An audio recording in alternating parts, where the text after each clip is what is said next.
vivendo os propósitos de Deus. Não existia ainda aquilo que a gente chama de judeus, ou israelitas, ou hebreus. Abraão é considerado o primeiro hebreu.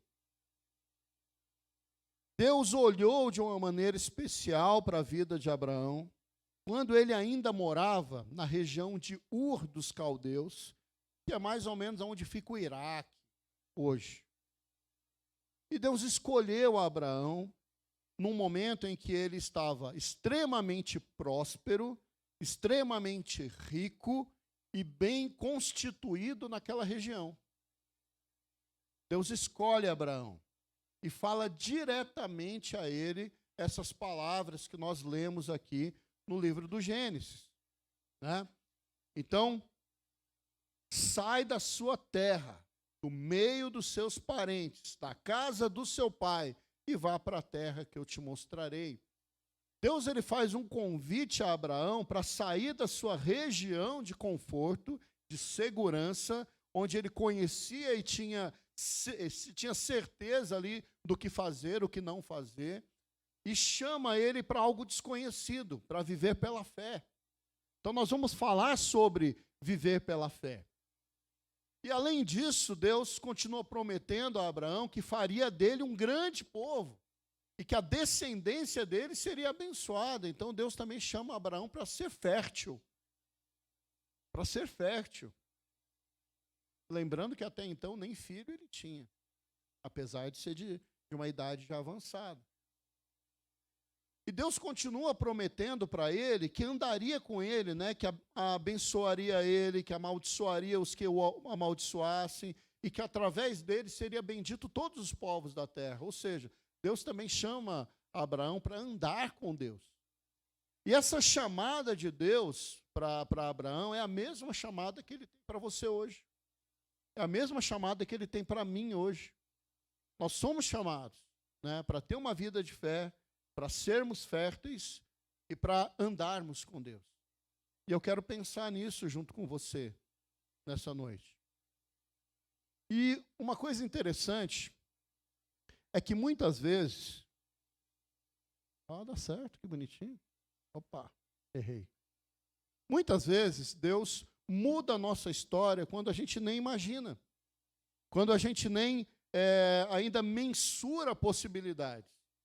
O apóstolo Paulo, ele era um fariseu. Ele era um judeu extremamente dedicado. E ele tinha um propósito de viver defendendo a fé judaica. E nesse propósito de viver defendendo a fé judaica, ele se dedicava tanto nisso que ele olhava para os cristãos como inimigos, né? Se a gente lê alguns textos, a gente vai verificar isso com muita clareza. Então, lá em Atos, capítulo 8, versículo 3, a gente vai ler o seguinte: Saulo, por sua vez, né, devastava a igreja, indo de casa em casa, arrastava homens e mulheres e os lançava na prisão. Então, Paulo era tão dedicado em defender a fé judaica que ele olhava os cristãos como inimigos. E ia atrás desses inimigos e fazia aquilo que na cabeça dele era defender a fé judaica. Só que um belo dia, Paulo ele estava a caminho de Damasco e ele se encontrou diretamente com Cristo. E esse encontro de Paulo com Cristo mudou toda a história de Paulo. E a gente olha lá em Atos 9, versículo 5, quando Paulo se encontra com aquela luz brilhante que era Jesus Cristo, ele diz assim: quem és tu, Senhor? E ele responde: eu sou Jesus, a quem você persegue. Paulo era um perseguidor da igreja, mas não era propósito de Deus na vida dele que ele fosse assim.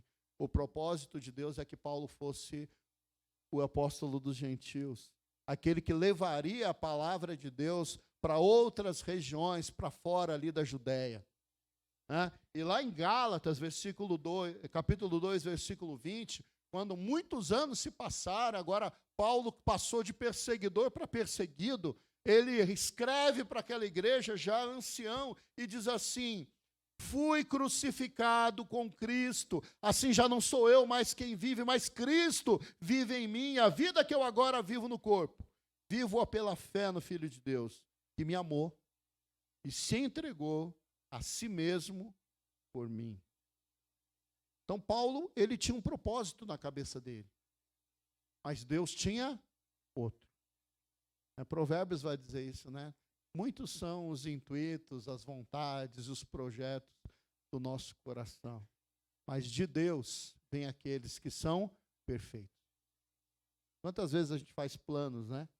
A gente faz sonhos, a gente acha que estamos cercando todas as possibilidades para viver o nosso propósito, mas Deus tem um propósito diferente. Eu quero dizer uma coisa: se você tem o desejo de viver dentro dos propósitos de Deus para a sua vida, se prepara, porque Deus pode virar a tua vida de cabeça para baixo. Da mesma forma que Deus mudou totalmente a vida do apóstolo Paulo, Ele pode mudar a sua. Então esteja preparado. Se você quer viver os propósitos de Deus na sua vida, se prepare para Deus virar a sua vida de cabeça para baixo. A outra pessoa que a gente pode falar dele é Davi. Davi, ele era o filho mais novo de Jessé, era o caçulinha, né? E ele tinha uma das tarefas que era dada aos mais jovens, às crianças, aos pré-adolescentes, que era cuidar das ovelhas. E tem uma situação bastante interessante que acontece com Davi, que está registrada lá em 1 Samuel 16, 10, que o profeta Samuel vai até a casa de Jessé e diz: ó, Deus mandou eu vir aqui na tua casa para ungir o novo rei. Traz lá seus filhos, que Deus mandou eu ungir o novo rei. O que Jessé fez? O mesmo que você faz, o mesmo que eu faço. Ele começou a pensar assim: peraí, se é para ter um novo rei, então eu tenho que trazer aqui para o profeta Samuel olhar o mais velho. E ele trouxe o filho mais velho. E qual foi a resposta de Samuel? Não é esse. Você acha que Jessé pensou errado? Não, ele pensou certo, mas o plano dele não era o plano de Deus. Ah, já que não é o mais velho, quem sabe o mais forte? Aí trouxe mais um filho.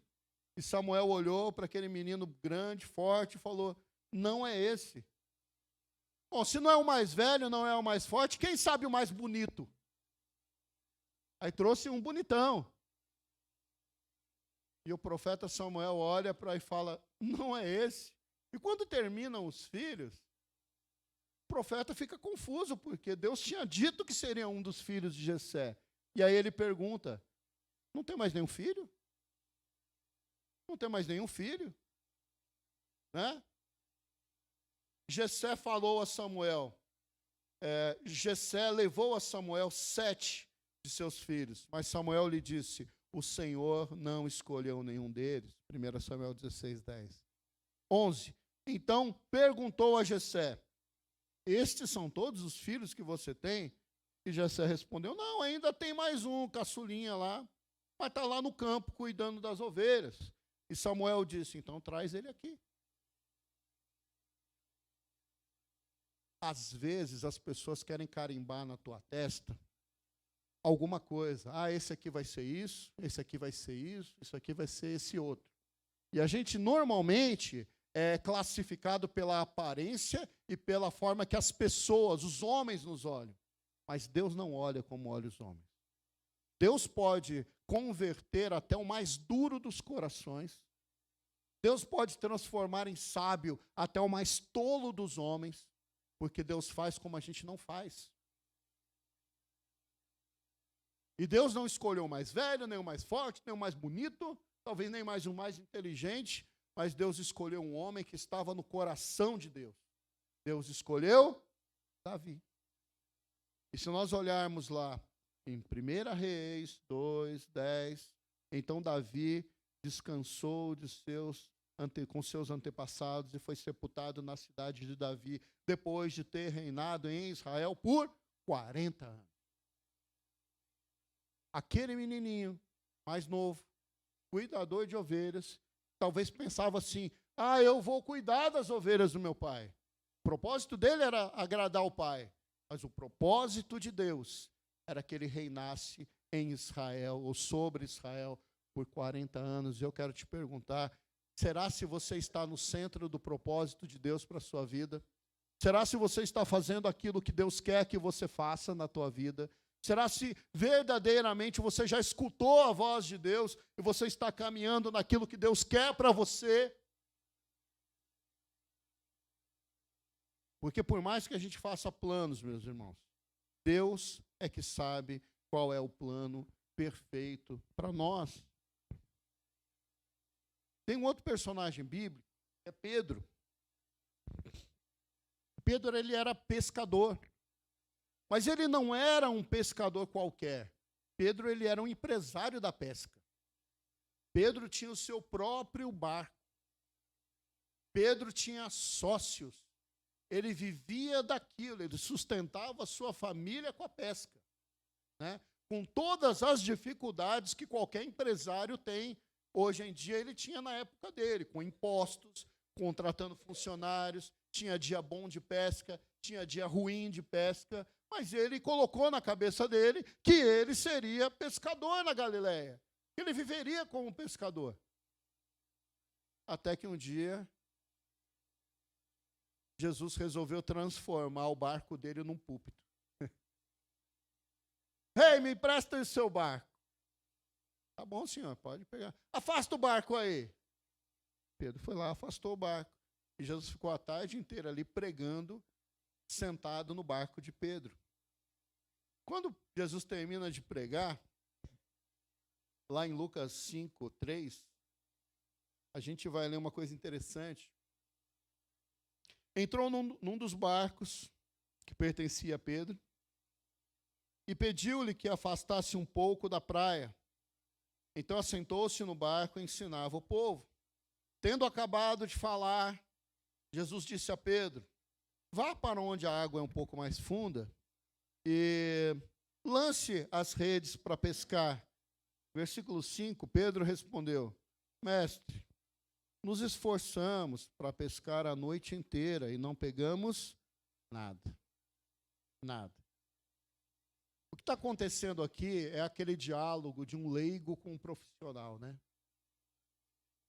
Pessoa leiga vira para um pintor de casa, né, e diz assim: eu comprei essa tinta aqui porque me falaram que é a melhor tinta. Aí o pintor olha para a tinta, olha para o cara que está contratando ele e fala assim: desculpa, eu sou pintor há 20 anos, há 30 anos. Não vai dar certo com essa tinta aí que você está comprando. Ou quando você leva o teu carro num mecânico que é bem experiente, e você vira para ele e fala assim: eu acho que o meu carro está com tal defeito. Você liga o carro, o mecânico escuta o carro e fala que é outra coisa. É o que estava acontecendo aqui. Jesus virou para Pedro e falou assim: leva o barco para a água mais funda e lança a rede. Pedro falou: Senhor, eu sou pescador, eu vivo disso aqui. A gente ficou a noite inteira pescando, a gente não pegou nada, não é agora que eu vou pegar. Não é nesse momento que normalmente já não tem peixe, que eu vou pegar. Se no momento que tem peixe eu não peguei, por que agora eu vou pegar? Mas Pedro tinha um propósito no coração dele, que era sobreviver, né? Sustentar a sua família como pescador na Galileia. Mas o propósito de Deus para Pedro não era esse, né? Em Mateus 16:18 a gente vai ler o seguinte: e digo que você é Pedro, e sobre esta pedra edificarei a minha igreja, as portas do inferno não prevalecerão contra ela.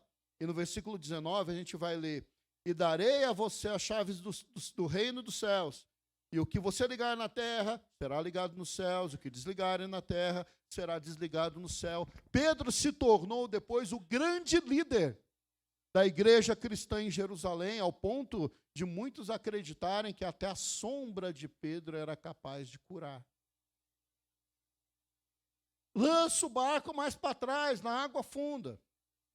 Pedro respondeu: tá bom, Senhor, já que é o Senhor que está mandando, eu vou jogar. Né? E a gente sabe o final da história, ele pegou tantos peixes que as redes começaram a partir. E aquilo ali deixou Pedro totalmente convencido de que Jesus era o Messias prometido e que ele precisava de segui-lo. Então, a vida de Pedro mudou quando ele reconheceu que Cristo era o Senhor prometido das nações, aquele que ele deveria seguir. E ele saiu de pescador de peixes para pescador de homens. E aí, qual que é a tua profissão? Está bem sucedido na tua profissão? Está indo tudo certo? Sabe o que você está fazendo? Já tem segurança no que você faz? Cuidado. Quem sabe Deus não tem um propósito diferente na tua vida e vai mudar totalmente a tua história, né? Quando eu lembro da minha vida lá como gestor de call center, com aquele multidão de adolescentes e jovens lá abaixo da minha gestão, e eu brigando com o Espírito Santo do Senhor para aceitar o chamado para assumir um ministério de uma forma mais integral, mais dedicada, eu tinha o meu propósito, mas Deus tinha outro propósito na minha vida. E Deus tem outro, pode ser que Deus tenha um outro propósito para você também. Fique com seu ouvido atento para que Deus possa fazer da tua vida aquilo que Ele quer. Mas como é que foi com Abraão? Abraão, ele estava rico. Não, é que você deve ter mexido no mouse, isso. Abraão estava rico lá em Ur dos Caldeus. Estava tranquilo, estava bem sucedido, estava dando tudo certo. Então, qual que era o propósito da vida de Abraão? Era viver em Ur dos Caldeus. Mas Deus tinha um outro propósito para a vida dele. E quando Deus chama Abraão, ele mostra para Abraão uma outra maneira de viver. E são essas três coisinhas que eu quero participar com você, para a gente caminhar aqui para o entendimento dessa mensagem para os nossos corações. E a primeira dessas coisas é justamente viver pela fé. Viver pela fé. Então, no versículo 1, Deus vai falar, ó, sai da tua terra, sai do meio dos teus parentes, sai do seu lugar de conforto, sai daquilo que você conhece, porque eu vou te mostrar uma nova terra. Isso não era nada fácil, gente. Nada fácil.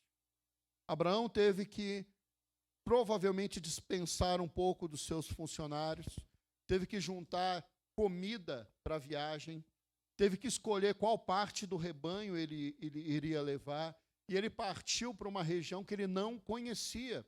Isso pode parecer uma coisa meio superficial para nós hoje, mas eu quero te explicar uma coisa. A gente estava aqui no culto de quarta-feira, eu estava explicando sobre essa coisa de cavar poços. Abraão cavou vários poços nesse caminho, nessa viagem de Ur até a região da Galileia. Vários poços. E por que ele fazia isso? Porque o poço de água determinava até onde ele poderia ir com segurança. Porque imagina você caminhar numa terra que você não conhece e você não sabe a quantos quilômetros para frente vai ter água de novo. Ele não sabia, ele estava indo para o desconhecido. Totalmente desconhecido. Então ele estava lá com o seu rebanho de quase 1.000 cabeças de gado, mais os funcionários, mais os parentes, caminhando numa direção que Deus mandou ele caminhar, para o rumo ao desconhecido. Então o que ele fazia? Ele cavava um poço e ficava ali naquele pedacinho durante um tempo ali, para que não faltasse água para o rebanho, nem pasto, e mandava os funcionários mais para frente cavar outro poço. Por quê? Porque ele não sabia para onde ele estava indo. Deus pode estar te chamando para algo que você não conhece. Mas quando um ser humano te chama para algo que você não conhece, você tem que ter medo mesmo. Mas quando Deus te chama, acredite, Ele vai suprir a água e o pasto e os alimentos e a segurança que você precisa. Porque quando Deus está no controle, Ele faz. Então Deus chama Abraão para uma vida de fé. E fé é acreditar naquilo que a gente ainda não vê, né? Pastor, eu tenho orado tanto pela conversão dos meus filhos, do meu marido. E tem hora que dá até desânimo de orar, porque eu não vejo mudança. Meus amados, a semente, ela não é lançada em cima da terra. A semente é lançada embaixo da terra. A gente só consegue ver que a semente brotou quando aparece o broto para cima da terra. Enquanto ela está germinando lá embaixo, a gente não vê. Certo? Não vê. Quando você começar a orar por alguém, quando você começar a orar para Deus intervir em alguma coisa na tua vida, quando você começar a colocar alguma coisa diante do Senhor e aparentemente aos teus olhos não tiver resultado ainda, continue crendo, porque você não sabe o que está acontecendo no invisível de Deus. A segunda coisa é que Deus chama Abraão para ser fértil. Farei de você uma grande nação. Deus chama Abraão para, a partir dele, criar um novo povo, que foi chamado povo hebreu, ou judeus até hoje. Só que Abraão, ele não tinha filhos com Sara, porque Sara era estéril. Mas Deus chama Abraão para ser fértil. Que coisa louca, né? Deus chama Abraão para uma terra que ele não conhece, e Deus chama Abraão para ser fértil, mesmo aos olhos humanos, isso ser impossível para ele. E a fertilidade, meus amados, não tem a ver com aquilo que a gente acha, com aquilo que a gente quer. Porque quem é dono da vida é Deus. Quem é dono da morte é Deus. Deus pode fazer do ventre estéril, Deus pode dar filhos.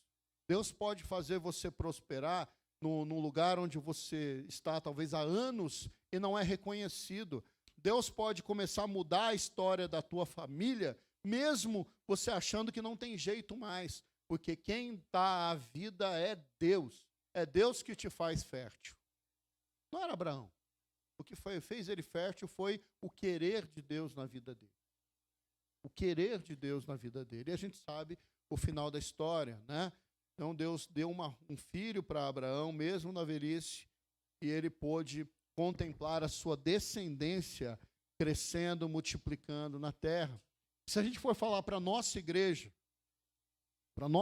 especificamente, a gente tem que pensar o seguinte: por que o pastor fala tanto em crescer? Por que eu falo tanto em conquistar as coisas? Por que eu falo tanto em a gente realizar as coisas? Porque todo organismo vivo, ele cresce e ele reproduz. Todo organismo vivo cresce e reproduz. Então, uma igreja sadia, ela cresce e reproduz. Nós somos chamados para sermos férteis. Só que, além disso, Deus chama Abraão para andar com ele. E ele fala assim, ó, eu vou andar com você, Abraão. Quem te abençoar, eu vou abençoar também. Quem te amaldiçoar, eu vou amaldiçoar também, porque eu estarei com você. E a gente sabe que isso é muito verdade, né? Todos os povos que se levantaram contra o povo de Deus ficaram frustrados. Todos os povos. Povos que escravizaram o povo de Deus já não existem mais há muitos séculos. E o povo de Deus está aqui ainda. Deus fez uma promessa de andar com Abraão e chamou ele para andar junto com ele. Eu vou te abençoar, Abraão. E realmente, Abraão foi um dos homens mais ricos e prósperos em todos os sentidos. Rico no sentido humano, próspero no sentido humano, mas também em experiências com Deus, numa vida espiritual, vivendo milagres da parte do Senhor. Ele foi próspero em tudo. E nós somos chamados a caminhar com Deus. Porque quanto mais próximos nós estamos de Deus, mais nós vamos experimentar a graça de Deus na nossa vida. Só que tem um finalzinho da promessa a Abraão, quando Deus diz assim, e eu, através de você, ou da sua descendência, né, está subentendido ali, abençoarei todos os povos da terra. Então, se a descendência de Abraão foi capaz de abençoar todos os povos da terra, aqui a gente tem que ter um entendimento teológico. O que está sendo dito aqui é sobre um único descendente de Abraão, chamado Jesus Cristo. Porque através de Cristo, o evangelho, ele deixou de ser pregado e anunciado ali, ó, entre os judeus. E Jesus, ele rompe essa barreira, dizendo, ó, ide. fazei discípulos. Entre os judeus? Não, todas as nações. Batizando em nome do Pai, do Filho e Espírito Santo. Né? Primeiro em Jerusalém, depois Judéia, depois Samaria, e depois no Brasil, na Índia, no Japão, e em todos os lugares conhecidos, porque em ti serão benditas todas as nações, todas as famílias da terra. E Deus cumpre a promessa ali a Abraão através da vinda de Jesus Cristo e do ministério resgatador, restaurador, reconciliador de Jesus Cristo nas nossas vidas. Então, para encerrar, eu quero dizer para você, Deus tem chamado a gente para propósitos muito específicos, mas esses 3 propósitos gerais aqui são para todos nós. E o primeiro é, viva uma vida de fé. Não está enxergando ainda? Continue acreditando, porque Deus vai agindo primeiro no invisível, para depois a sua bênção se tornar visível. Eu sempre vou lembrar, não tem como eu esquecer. A gente teve a oportunidade de ficar ali uns 15 minutos, 20 minutos conversando com uns amigos nossos em São Paulo, na saída. A gente passou ali na casa do Paulão, da Paulinha. Eu já contei a história deles aqui para vocês. Eles já eram casados há mais de 15 anos. 15 anos. E eles já tinham desistido de ter filhos. Quanto? 16 anos. E tinha desistido de ter filhos. E a Paulinha, a gente chama ela de Paulinha, mas ela é um pouquinho obesa. Um pouquinho. Né? E ela começou a sentir umas dores nas costas, tal, e ela ficou incomodada com aquilo. Foi no médico. Aí o médico perguntou para ela, mas você está fazendo o acompanhamento da pré-natal direitinho? Ela deu risada, falou, imagina, doutor, eu não posso ter filhos. Então fala para o teu filho aí, que vai nascer daqui 30, 40 dias. Não é mentira, não. Vai trazer eles aqui para dar esse testemunho. Como ela era muito obesa, ela não percebia mudança no corpo dela. Né? E como ela tinha pressão alta, diabetes, dor na coluna, tudo, qualquer dor que ela sentia, ela achava que era dor normal. Mas Deus estava trabalhando no invisível. Então, Deus pode estar te chamando para uma vida de fé. Amém? Deixa Deus fazer o propósito.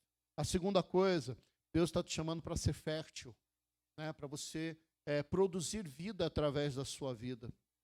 Então, quando Deus te colocar em situações que você tem a oportunidade de ser bênção, de produzir vida, se coloque nas mãos do Senhor, porque Deus vai fazer através da sua vida. E por fim, entenda que Deus ele quer caminhar com a gente, Ele quer que a gente caminhe com Ele. Então, viver próximo de Deus, em comunhão com Deus, é um pressuposto para você ter uma vida abençoada. A gente está vivendo uma época agora dos chamados desigrejados. Né? Eu entendo a frustração de pessoas que se machucaram com a igreja. Eu entendo. Eu posso dizer que muitos deles têm até razão de estarem machucados. Mas Deus não nos chamou para andarmos isolados. Deus nos chamou para andar perto dEle, para andarmos em comunhão. Gênesis, capítulo 2, não é bom que o homem esteja só. O homem não foi feito para andar sozinho. Adão tinha a companhia de Deus, mas Deus queria que ele também tivesse a companhia de outros seres humanos. Então Deus faz Eva e diz, cresça, multiplica, enche tudo isso daí. Nós somos seres sociais. Nós precisamos andar com Deus, andar em comunhão com Deus e andar em comunhão com o nosso próximo. Amém? Que Deus te abençoe. Vamos orar. Pai, muito obrigado por essa palavra. Que o Senhor continue falando de uma forma especial nas nossas vidas.